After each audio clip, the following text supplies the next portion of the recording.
एक सत्य यदि हम हृदय में उतार लें कि ना हम भविष्य देख सकते हैं, ना ही भविष्य निर्मित कर सकते हैं, हम तो केवल धैर्य और साहस के साथ भविष्य को आलिंगन दे सकते हैं, स्वागत कर सकते हैं भविष्य का। तो क्या जीवन का हर पल जीवन से नहीं भर जाएगा? ज्ञान प्राप्ति सदा ही समर्पण से होती है, ये हम सब जानते हैं। किंतु समर्पण का वास्तविक महत्व क्या है?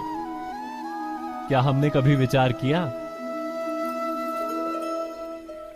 मनुष्य का मन सदा ही ज्ञान प्राप्ति में विभिन्न बाधाओं को उत्पन्न करता है। कभी किसी अन्य विद्यार्थी से ईर्ष्या हो जाती है, कभी पढ़ाए हुए पाठों पर संदेह जन्मता है और कभी गुरु द्वारा दिया गया दंड मन को अहंकार से भर देता है। नहीं, क्या ऐसा नहीं होता? न जाने कैसे कैसे विचार मन को भटकाते हैं और मन की इसी अयोग्य स्थिति के कारण हम ज्ञान प्राप्त नहीं कर पाते। मन की योग्य स्थिति केवल समर्पण से निर्मित होती है। समर्पण मनुष्य के अहंकार का नाश करता है, ईर्ष्या, महत्वाकांक्षा आदि भावनाओं को दूर कर हृदय को शांत करता है और मन को एकाग्र करता है। वास्तव में ईश्वर की सृष्टि में ना ज्ञान की मर्यादा है, ना ज्ञानियों की। गुरु दत्तात्रेय ने तो गाय और श्वान से भी ज्ञान प्राप्त कर लिया था।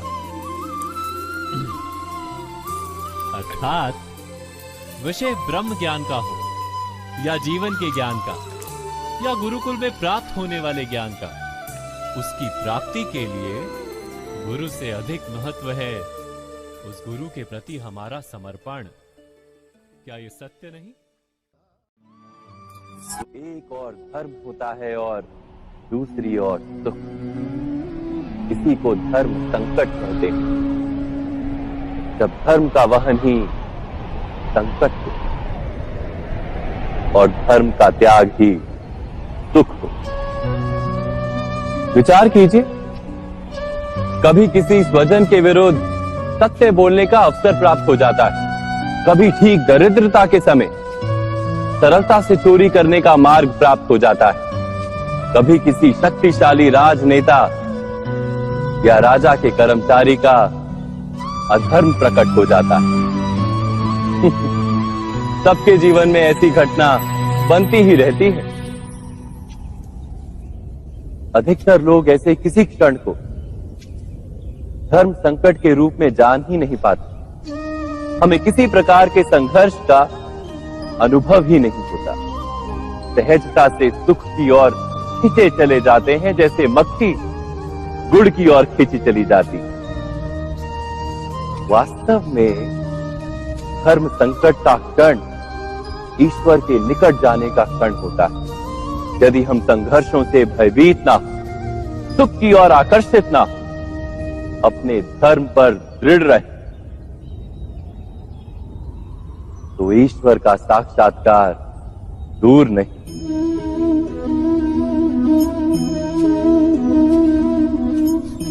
पवन से युद्ध करने वाला पत्ता यदि पेड़ से गिरता है तो भी आकाश की ओर उठता है।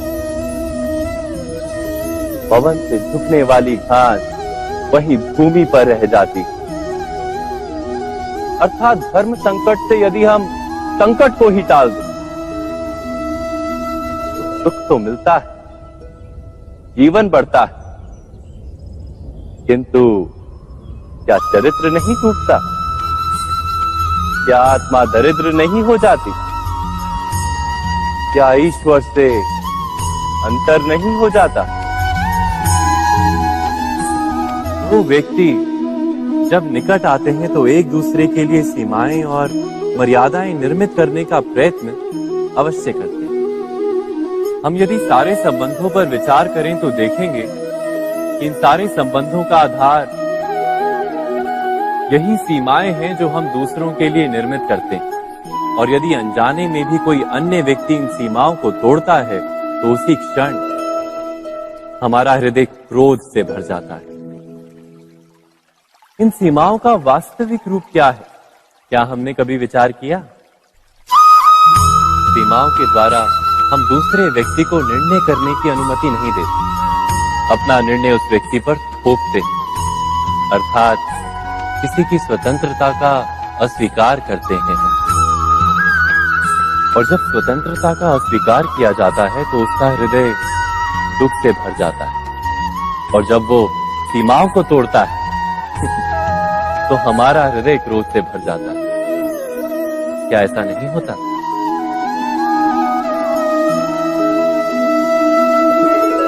पर यदि एक दूसरे की स्वतंत्रता का सम्मान किया जाए तो किसी मर्यादाओं या सीमाओं की आवश्यकता ही नहीं होती। अर्थात जिस प्रकार स्वीकार किसी संबंध का देह है, क्या वैसे ही स्वतंत्रता किसी संबंध की आत्मा नहीं? सबके जीवन में ऐसा प्रसंग अवश्य आता है कि सत्य कहने का निश्चय होता है हृदय में, किंतु मुख से सत्य निकल नहीं पाता। कोई भय मन को घेर लेता है। किसी घटना अथवा प्रसंग के बारे में बात करना, या फिर स्वयं से कोई भूल हो जाए उसके बारे में कुछ बोलना, क्या ये सत्य है? नहीं, ये तो केवल तथ्य है। अर्थात जैसा हुआ था वैसा केवल बोल देना सामान्य सी बात है।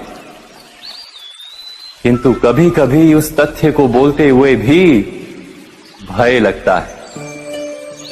कदाचित किसी दूसरे की भावनाओं का विचार आता है मन, दूसरे को दुख होगा ये भय भी शब्दों को रोकता है। तो ये सत्य क्या है? क्या हमने कभी विचार किया है? जब भय रहते हुए भी कोई तथ्य बोलता है तो वो सत्य कहलाता है। वास्तव में सत्य कुछ और नहीं, केवल निर्भयता का दूसरा नाम है। और निर्भय होने का कोई समय नहीं होता, क्योंकि निर्भयता आत्मा का स्वभाव है। अर्थात क्या प्रत्येक क्षण सत्य बोलने का क्षण नहीं होता?